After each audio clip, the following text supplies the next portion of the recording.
It's your Locked On Flyers podcast for Monday, May 8th, your daily dose of Flyers news, analysis, and high quality content that is wishing us all luck the way the ping pong balls fall or however they're picking it. Good luck to the Flyers. Good luck to everybody out there. Yeah, it's going to be a good one tonight. Of course, we're talking draft lottery, some NHL news, plus it's Monday, so we'll have our nemesis of the week. You're Locked On Flyers, your daily podcast on the Philadelphia Flyers. Part of the Locked On Podcast Network, your team every day.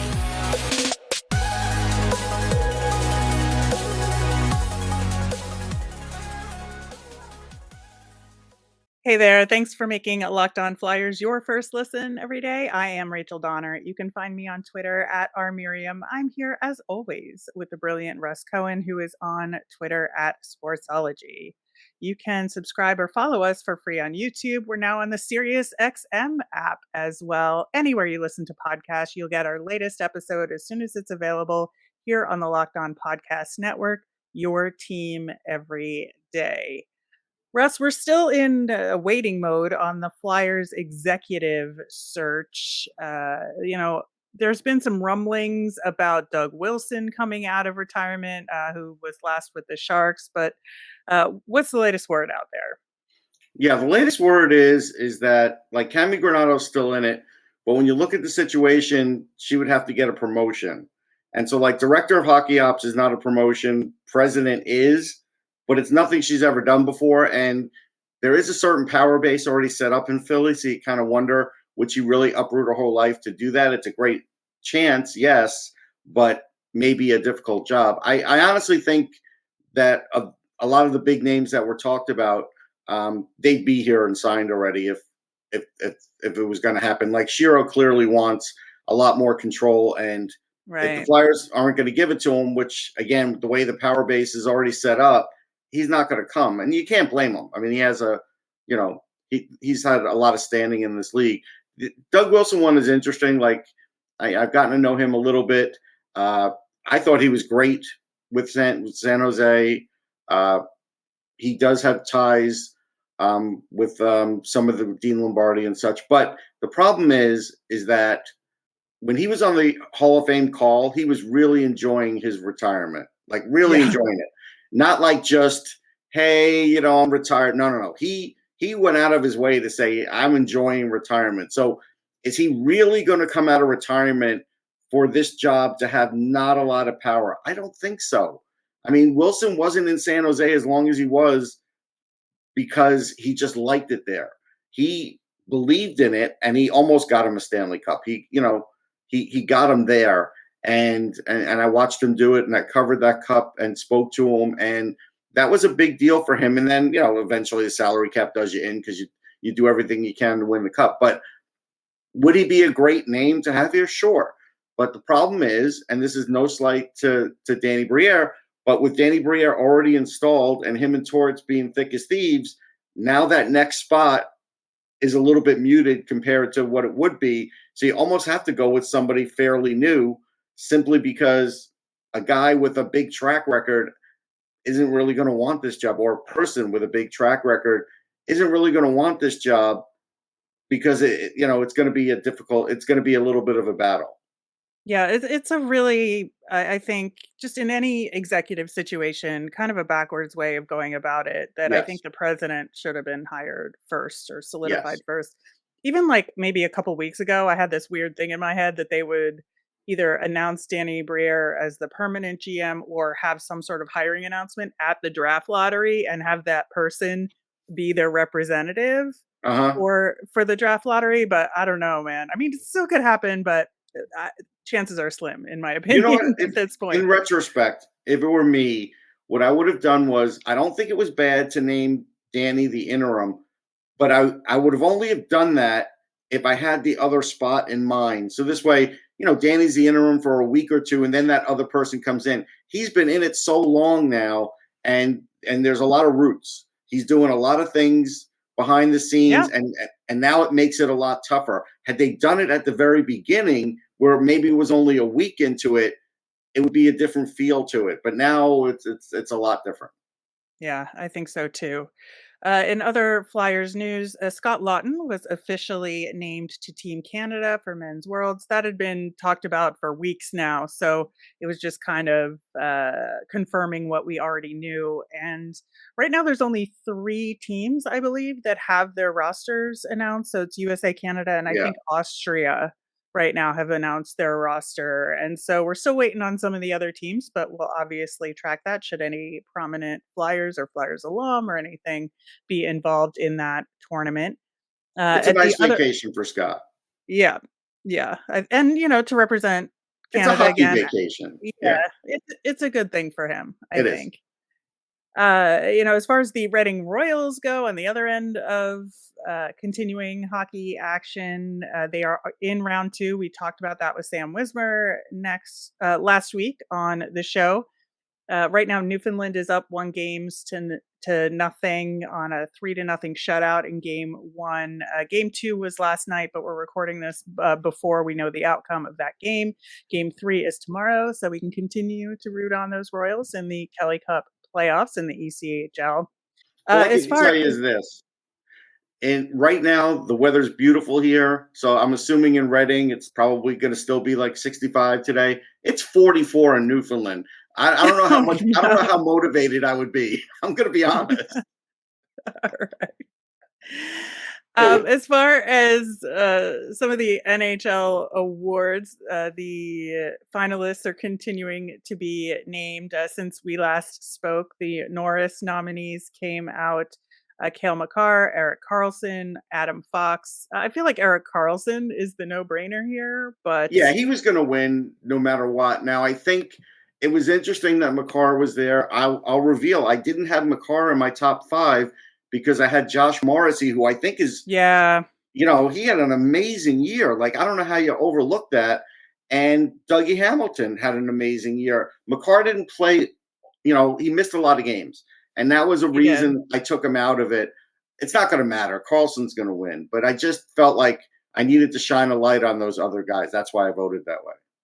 Yeah, I definitely would have had Morrissey on my list Yeah. for sure. I think he has had a remarkable season. The other award that we know the finalists for so far, the Jack Adams, which is interesting. Oh, yeah. It brings up an interesting discussion about the regular season coach versus the playoff coach and how different those jobs actually are in a lot of ways.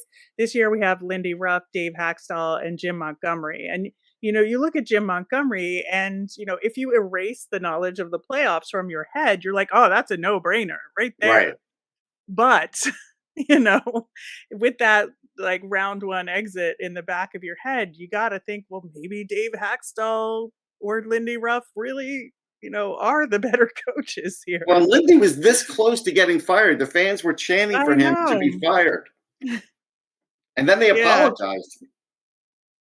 It's crazy. Honestly, the Jack Adams has become the most volatile award in the NHL because last year's winners were all fired, right? Like they're all gone. And that started happening 15 years ago. I remember Bobby Francis, Emile Francis's son, had won it, I think, with Arizona, and he was gone the next year. So I just, I don't know who's going to win it, but I would feel like me, if I were the coach, I don't want to win it. Because I just feel like now it's like if I win it, I'm going to be gone the next year. Oh, totally. Of course, Gerard Gallant is the last of the 2022 finalists to part ways with their most recent team. I don't know if it was a firing or a mutual decision to part ways. Like all of a sudden, you're not allowed to say you're firing anybody anymore. It's a mutual parting of the ways. You know what? When's the last time a mutual? Yeah, come on. I know. It's just funny.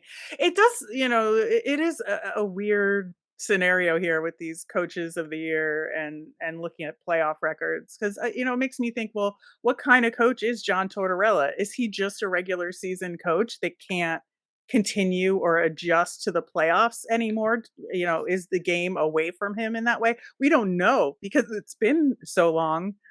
Since really that Columbus run.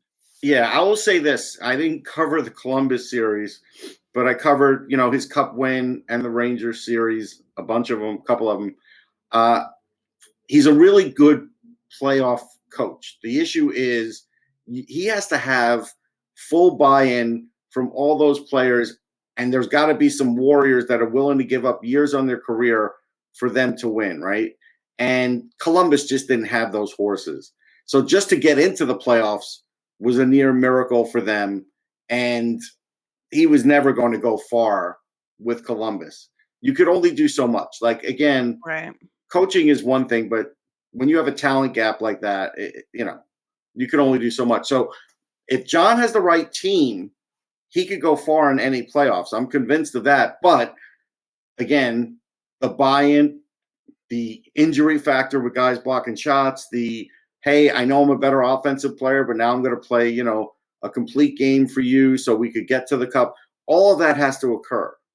Yeah, I think so too. But yeah, right now, Tortorella obviously has a more regular season focused job to do. There's no playoff focus for a while. Yeah, but I'm very curious to see what John Tortorella could do in this kind of playoff environment now that things have changed a little bit. In the meantime, we're going to look toward the future with Tortorella, with potential draft picks. It's draft lottery day. We're going to get our last thoughts, our crossing fingers and toes and all of that coming up next. Today's episode is brought to you by Indeed. There's no I in team, but there's one in Indeed.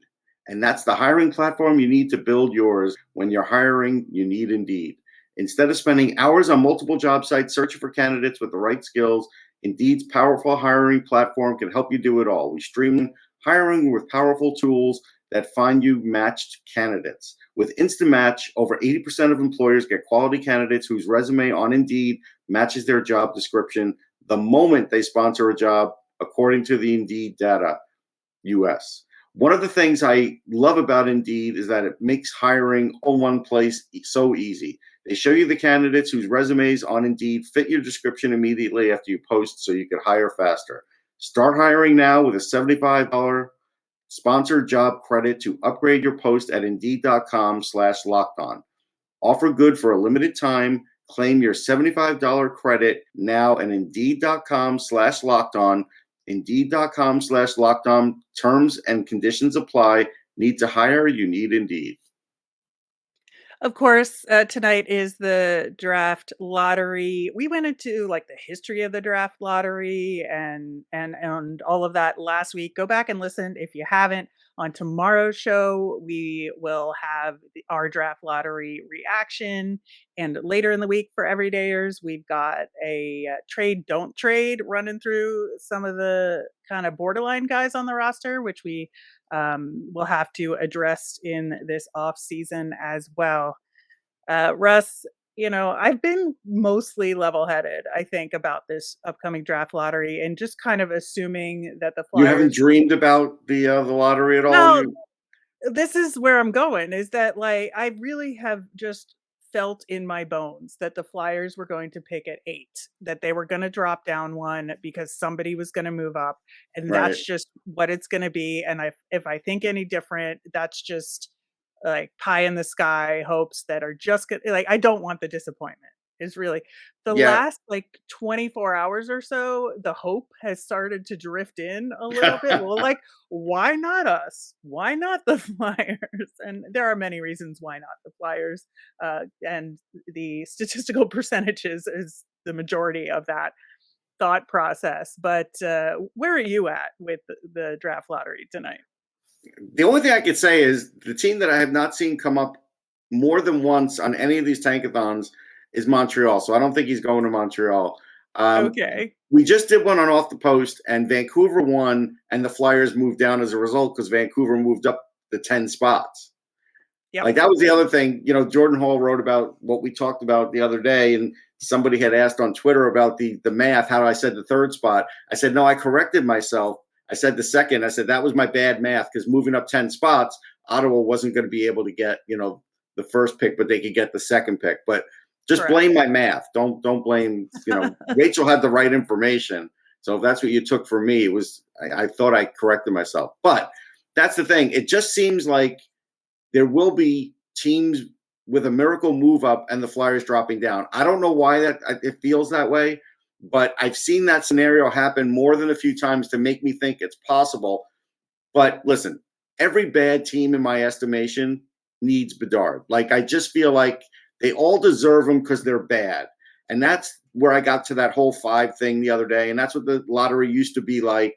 And I wish it would go back to that. I really would, because again, like only having the worst 5 teams. only eligible. the worst 5, because they're the fans that really suffered. They're the one, like, again, the Capitals fans haven't suffered. You've watched Ovechkin, you've had some entertainment with that. And now if the Capitals were to get him, like, do they really deserve him? Probably not, because they're not, they're not in the dregs of the league here. But some of these other teams are. And sometimes that is the only way you can get out of it. Well, and that's what's so interesting about the deserve it, don't deserve it conversation is, right? Because there are, like, subjectively, you look at some of the experiences of some of these teams that do have a percent chance of moving up to number 1. And you look at the Caps, or you look at Detroit, who is already on the way up. Right. They've put together a plan and a development system that's working for them. Like, do they really need it? No, but in the interest of quote unquote fairness, right? We have to give teams like this a chance because of what, like we talked about on Friday, building excitement for the lottery and all of these sorts of things. And like, if you really want to, create more parity in the league, you gotta narrow the playing field for this first overall pick. And, I think that no one of those 5 teams deserve it more than any other one. I will say, once again, I firmly believe that the Chicago Blackhawks do not deserve him. And that's the only team that does not deserve him. And it's because of, the shenanigans and unfortunate things that franchise has done. And to reward a franchise that has, actively caused harm with a generational talent just does not seem appropriate to me. However, I think, any other of the bottom 5 teams is equally as deserving. Yeah. I mean, again, the part where do they deserve it or not, or is it too much? I don't know. Do I deserve or want, or is it too much to eat that extra Entenmann's chocolate chip cookie? Probably isn't a good idea, but I'm going to do it anyhow, right? So that's what Detroit's thinking, is that we don't care. Give me, we'll worry about it, and same with the Capitals and everybody else. Like, everybody feels like they deserve it and want it, but the GMs are going to all act cool like they don't, but they all do. That's obvious. But it does cause problems. Like, again, we were talking about, if Bedard were a Flyer, would he start on the wing? Like, I do think there's a chance of that. Now, they do have a gap at center, and I looked it up on Instat, and Bedard's at 54% for faceoffs, right? You figure his first year, if he's playing center, he's going to be at 40-something% probably on faceoffs. And just based on the way I've looked at centers that have come into the league, is Torts going to let that guy do that? If he is, fine. But if he isn't, then that's going to change the course of things a little bit. And I do think there's a chance he wouldn't let him do that. But if you make him your third line center, is it really good optics to have Connor Bedard on the third line when you could see all those other attributes of him? Probably not. So even if he's your second line center, there's still going to be questions. Like, even Morgan Frost is probably going to question in his head, why am I the third line center? So I could see Torts moving him to the wing. I could, and just basically saying, we're going to ease him into it. So I do think there's a different scenario for him on all these other teams. And honestly, that's where I always kind of look at the player, like, what is the best scenario for that player?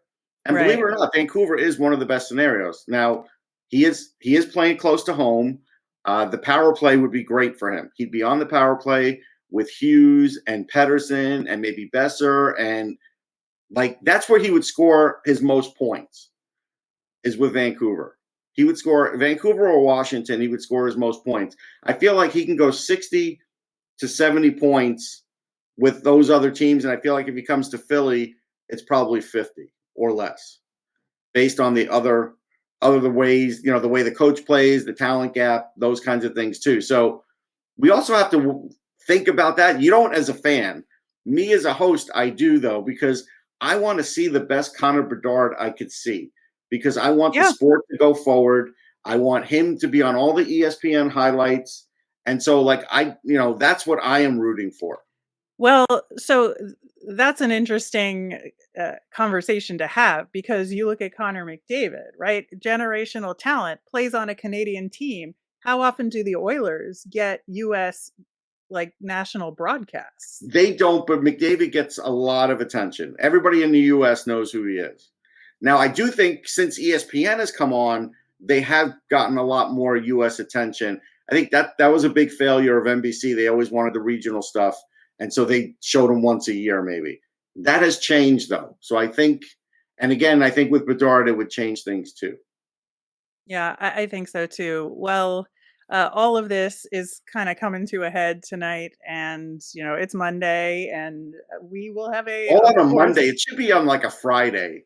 I know. Well, it works out for us because Monday we have our Nemesis of the week, and so we can talk about how that relates to the draft lottery coming up next.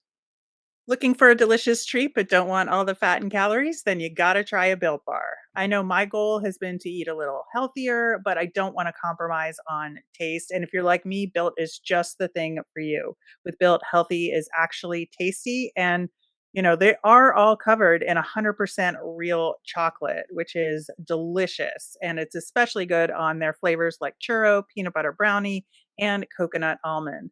On the healthy side, they're only 130 calories and 4 grams of sugar, but have a whopping 17 grams of protein. And now you don't need to wait around to get a box. For years we've been talking about ordering Built Bars at built.com. You can still do that, but now you can also get them at your local Walmart or Sam's Club. So head to your nearest Walmart today, walk to the pharmacy section, and grab yourself a box of Built Bars.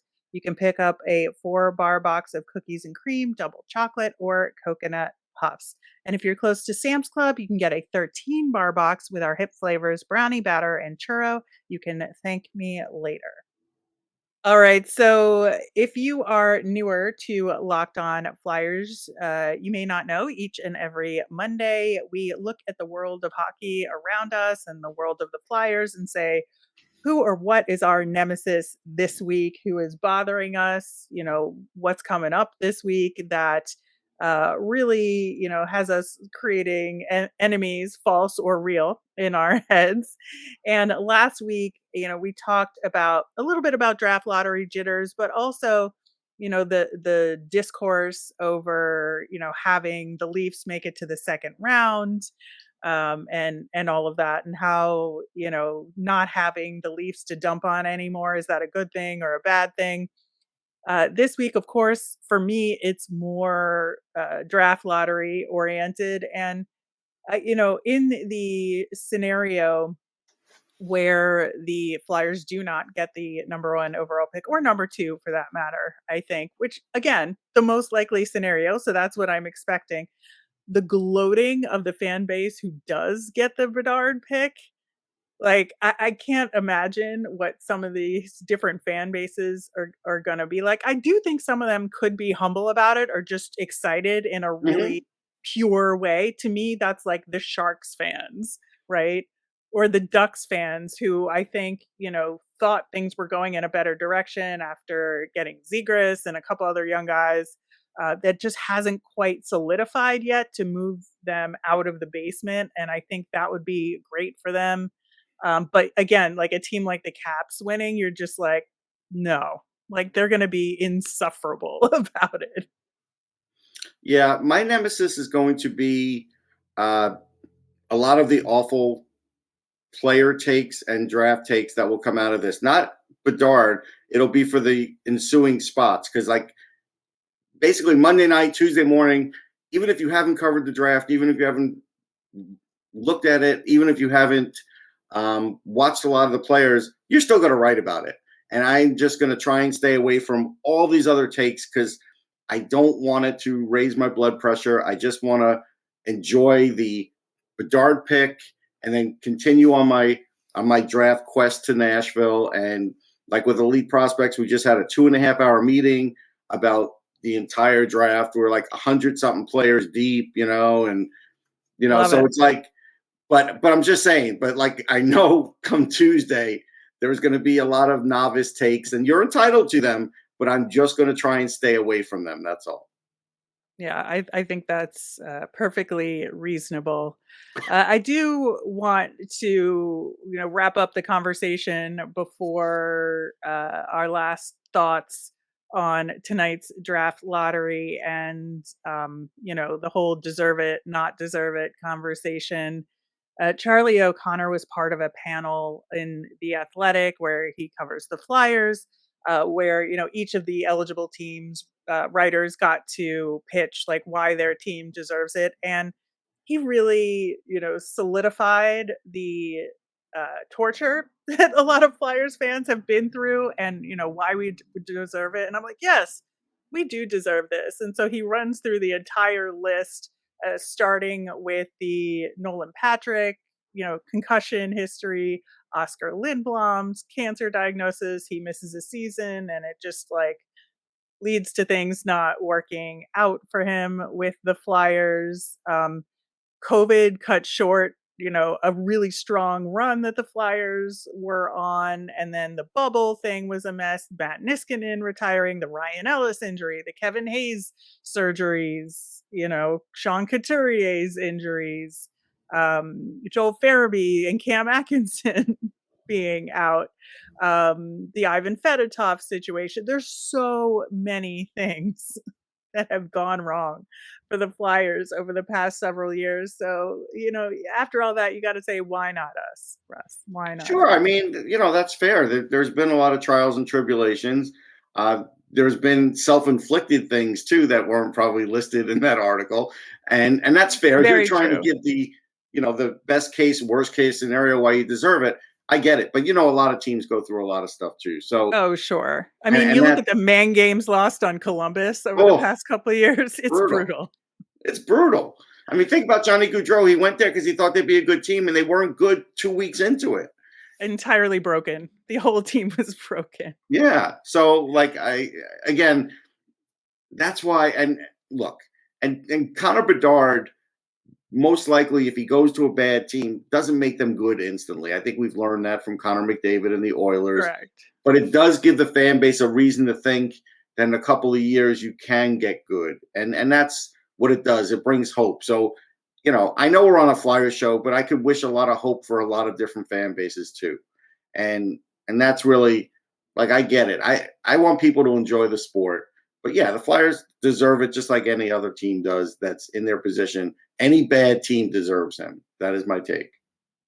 Absolutely. Well, I hope that bad team that gets him is the Philadelphia Flyers. We will, of course, be back tomorrow to discuss the outcome of the lottery and what it means for all the teams involved, who moves up, who doesn't, all of that. As a reminder, we always want to hear from you. So if you've got your reactions and thoughts to the lottery and want to know what we would do with the results, you can tweet us at Locked On Flyers. You can email us at lockedonflyers@gmail.com or comment over on YouTube. I'm Rachel. I'm on Twitter at rmiriam. That's RMIRIAM. I'm Russ. I'm at Sportsology, SPORTSOLOGY. Have a great and lucky day, everyone.